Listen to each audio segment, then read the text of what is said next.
Hey folks, fact, theory or mystery in the Legend of Zelda series, we love it around here, which is exactly why I've created my very own series, reviewing your theories and mysteries. An opportunity to move away from going over my own thoughts and putting you lovely folks in the spotlight, discussing any and all theories and or mysteries that you submit.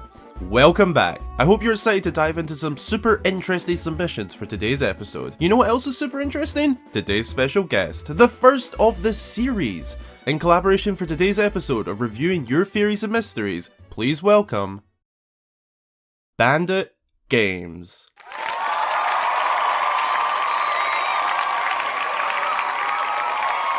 Why, hello there. You know, HG was right. You folks do look pretty lovely today. Aww. Bandit here, looking forward to covering some of your theories and or mysteries, and huge thanks to Mr. Hyrule Gamer for having me on. 'Tis quite the honor indeed. Happy to have you, man. Hope you're well. You've been on the channel enough times to know how things work around here, but for those who might not, as is tradition around here, that famous snack or drink line is to be read out by any guests on the channel. So, take it away, Mr. Bandit, and get us right into the video. Be sure to go grab yourself a snack or drink and send them in to get featured right here, and be sure to drop a like and subscribe if you haven't already, as it really helps the channel out. Now let's get into this one.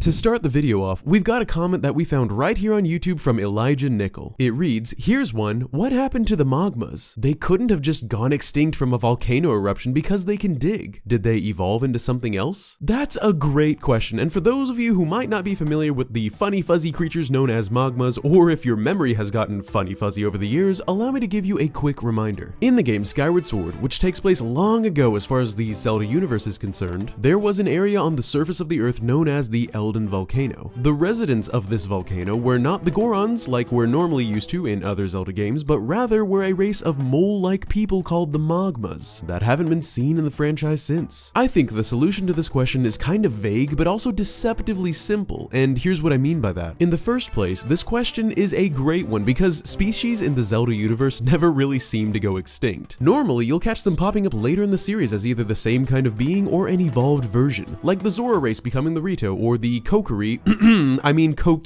becoming the Koroks. Since magmas exist in a universe where other species evolve and live on all the time, and since they can, as mentioned in the comment, dig in order to protect themselves and escape danger, I do think that they've not gone extinct, but rather have either gone on to live somewhere far beneath the surface, deep down out of the range of normal human beings, explaining why we don't see them anymore, or they've evolved into something that does not resemble their past mole-like selves, also explaining why we don't see them anymore. We do know that they are not the ancestors of Gorons, for instance, since Gorons are proven to already be a species in the events of Skyward Sword. But on the other hand, with the Zelda universe having lots of mysterious one-off races like the desert-dwelling Zuna people from Four Swords Adventures, I don't think we can presently determine for sure whether the magma evolved into another race or simply dug further underground to find a quieter place to live. But who knows, maybe the ancient race or their descendants will make a reappearance in Breath of the Wild 2. It looks like we're gonna be doing some spelunking, so hey, anything's possible.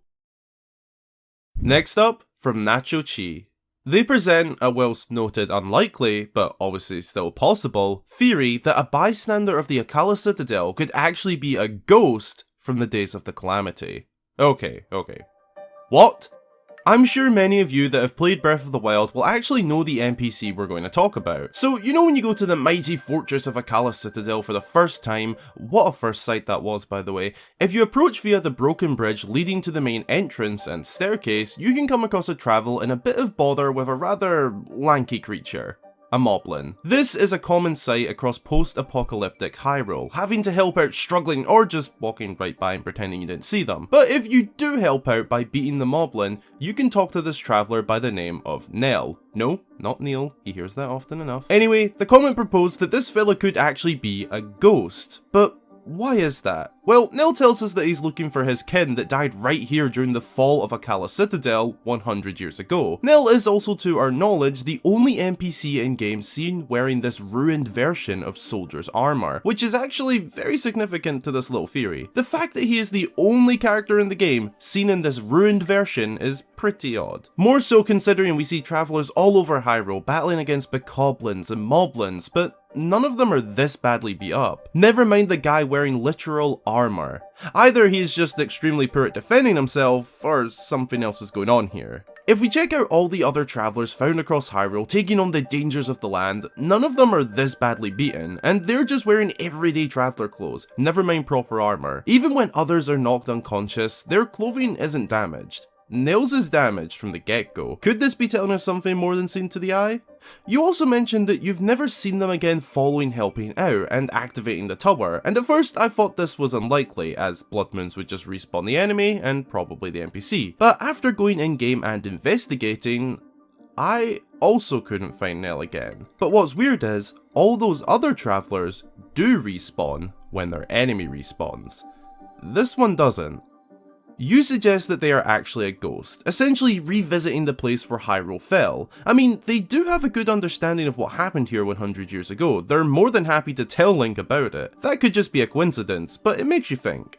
Neil mentions that his kin died here. This could be somebody that he fought alongside long ago as Hyrule fell. It's impossible to prove anything here, but the fact that they wear ruined armor, the only one in the game, known to a kin who fell here 100 years ago, specifically here, has a good knowledge of the events of this location, and is also never seen again after helping them out, which would let them see the Citadel.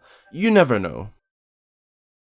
Next up, we've got a Fire Hazards comment about Hylia, and it reads as follows. I've been curious about the in-universe reason why worship of Hylia dropped off for so long only to come back so strongly by the time of Breath of the Wild. Obviously, the real-world reason is that Hylia hadn't been created until Skyward Sword, but if we take the games at face value, it's strange to see that Hylia was worshipped so heavily during the time of Skyward Sword, then for hundreds of thousands of years, the people mostly worshipped the Golden Goddesses, seemingly without a single statue or even mention of her. Then suddenly, during Breath of the Wild's time, there are tons of Hylia statues again and hardly any mention of Din, Nehru, and Furore. You know, I've been wondering the same thing, and I think that we've got to narrow down a couple things in order to try to come up with an answer. In Breath of the Wild, we do see a strange lack of the Triforce or representation of the three Golden Goddesses throughout the game, seemingly in exchange for a whole bunch of Hylia representation. But then again, we do actually see a lot of the Golden Trinity around as well. From the more obscure references, like the symbols of Din, Furore, and Nehru being present in the three ruins located right in front of the Temple of Time, to the more prominent details like the three dragons that soar across the sky, who are even named after the goddesses themselves, Dinral, Feyrosh, and Naydra. As far as Breath of the Wild is concerned, I think it's more of a resurgence of worship of Hylia and the Golden Goddesses, as opposed to just Hylia instead of the Golden Goddesses. I think people will always primarily worship the trio because, after all, they are the creators of the entire world, and the ones that placed the ever-problematic omnipotent relic called the Triforce in the hands of the rather argumentative races of the world, so I don't think people could forget the Golden Goddesses even if they tried. But the resurgence of Hylia worship could have come in Breath of the Wild as a result of the destruction of Hyrule at the hands of Calamity Ganon. The Hyrulean races could have banded together in the wake of so much death and destruction by remembering and placing their trust in Zelda, who is the literal, physical, tangible blood descendant of Hylia, who has also been 1v1ing Ganon in the castle for the past century as opposed to the Golden Goddesses, who have been absent for,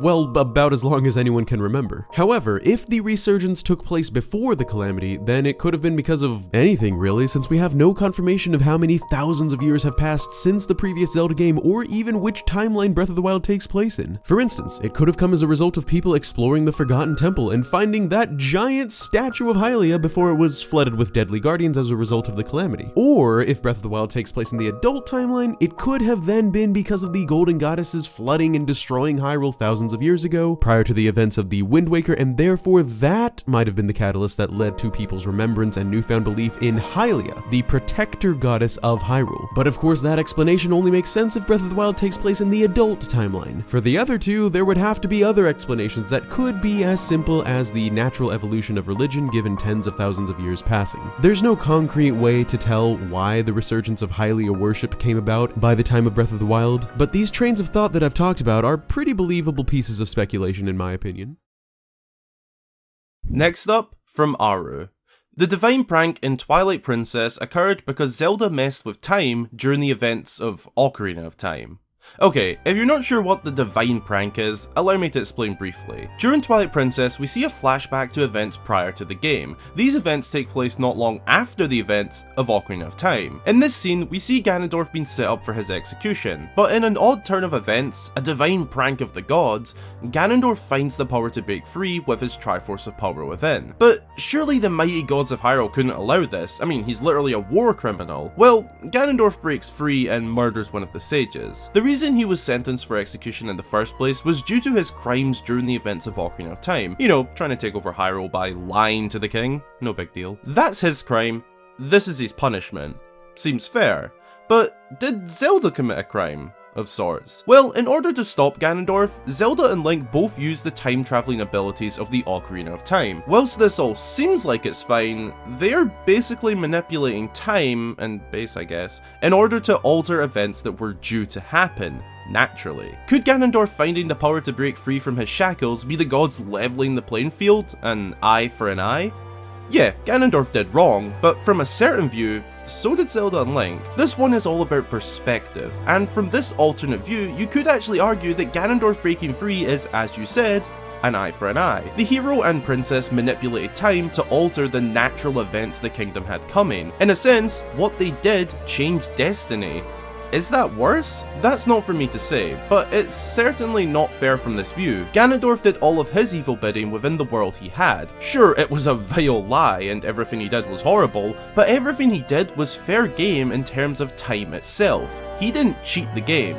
Zelda and Link did. I guess from a wider view, all of this is destiny, but saying that would just start a huge loop of this is destiny, and that's the destiny of that, and that's the destiny of that, so we won't go in there.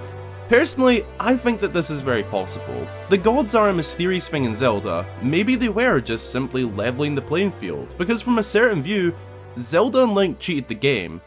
Ganondorf didn't. Last pick of the day, from Dan Legend. The Twilight created Majora's Mask.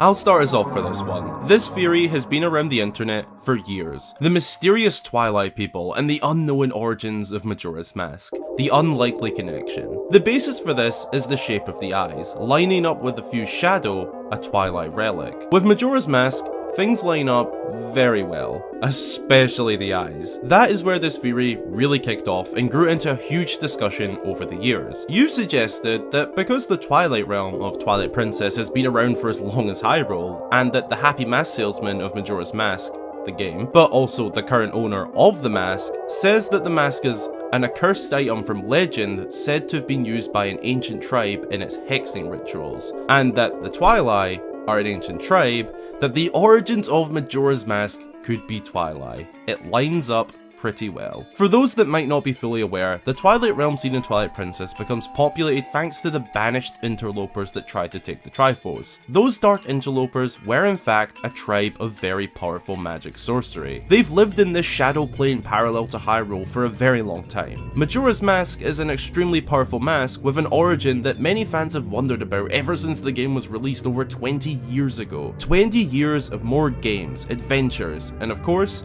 lore later, and some connections are built. Lining up arguably the most well-known Twilight artifact, the fused shadow helmet, which also masks a little. This piece can be lined up with Majora's Mask and fit perfectly. The origins mentioned by the mask salesman do line up well. The Twilight are an ancient tribe, and we do see Zant do what could be considered in the same vein as a ritual. It just fits that vibe. I can't quite articulate what I mean, but it's a vibe. I'm sure you get it. Personally, I think this could be true. I always have. I've never made a standalone video on it, as I've never had much to add that hasn't already been said over the years, but I'm glad you brought it up, as the origins of Majora's Mask are very intriguing. As for how it was made, we know the Twilight made the fused shadow. Well, we don't really know how, we just know we made it. So the only real answer here we could provide is that the Twilight just also made Majora's Mask. It's a completely mysterious plane of existence, and even when we're in there, we don't get to explore the full depths of it. There's a lot we don't know. They've created the fused shadow, which we can see its abilities in Twilight Princess are completely off the chart, and in a way, kinda similar to Majora's Mask when you think about it.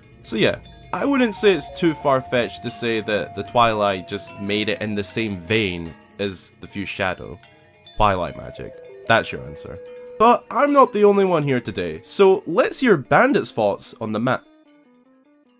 I think this theory is very fun, and it's been brought up several times over the years, not only because of the eye present on Midna's fused shadow helmet piece, but also because of the early designs of Ganondorf that were going to feature what looks very similar to Majora's eyes on his outfit. But I've gotta say, as long as we're talking about eye symbols and ancient people groups in the Zelda universe, if you flip Midna's helmet over, you can see another very telling eye symbol, and that would be the one that looks very, very similar to the eye symbol of the Sheikah tribe with the iconic 3 eyelashes. The same symbol is also present on Zant's throne seat, and speaking of Zant, his tabard that he wears features a blatant Gerudo symbol. With the Twilight people having symbolic ties to the Sheikah, the Gerudo, and the Majora's Mask, it would be really cool if they were the connection to all 3. The only problem with this is that it doesn't make too much sense in regards to the timeline. For instance, the Sheikah and Gerudo peoples both predate the Twilight, and both are nowhere to be found in Twilight Princess. And if the Twilight really were formed out of those people groups, then that would mean that the Twilight could not have existed when the Sheikah and the Gerudo did. The Sheikah and Gerudo are still around in the time of Ocarina of Time and Majora's Mask, and the mask is said to be ancient at that point in time. So personally, I feel that the Twilight are not an old enough race to have created the Majora's Mask originally, although I never like to close doors on ideas, so I will admit it's definitely possible. On the other hand, since the Interlopers, also known as the ancestors of the Twilight, were most likely the ones who created the fused shadow following the events of Majora's Mask, let me pose a little mini theory for you. Perhaps the fused shadow literally is the Majora's Mask, or a relic created from the mask. We know that the mask houses power inside, and the fused shadow is said to be, quote, the great magic those individuals had mastered, not created. And since the fused shadow affects people in almost the exact same way that the Majora's Mask does, since it corrupts the minds of the individuals who wear it over their faces, and can spawn tentacle-like arms as seen from Midna's fused shadow transformation, and of course given the similar eye symbol, it could be that the Interlopers got their hands on the Majora's Mask and used it to create the fused shadow. But that's not really what the comment was about. Sorry, I got a little carried away there.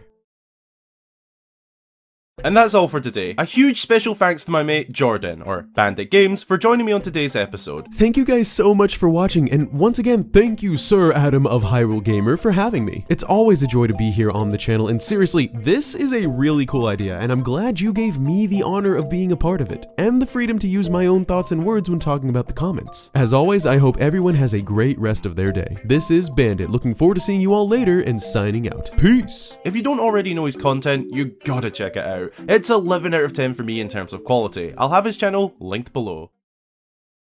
Thanks a ton for watching. I really hope you enjoyed the video, and if you did, be sure to drop a like and consider subscribing for more fabulous Zelda content. If you haven't already, be sure to open our Discord server through the link below. Follow me on Twitter and Instagram to keep up to date, and as always, a huge special thank you goes out to all of my supporters across Patreon and YouTube. If you'd like to join them and get yourself a shout out upon joining and your name at the end of every video, then consider supporting. Again, thanks for watching, and until the next time, I've been Hyrule Gamer.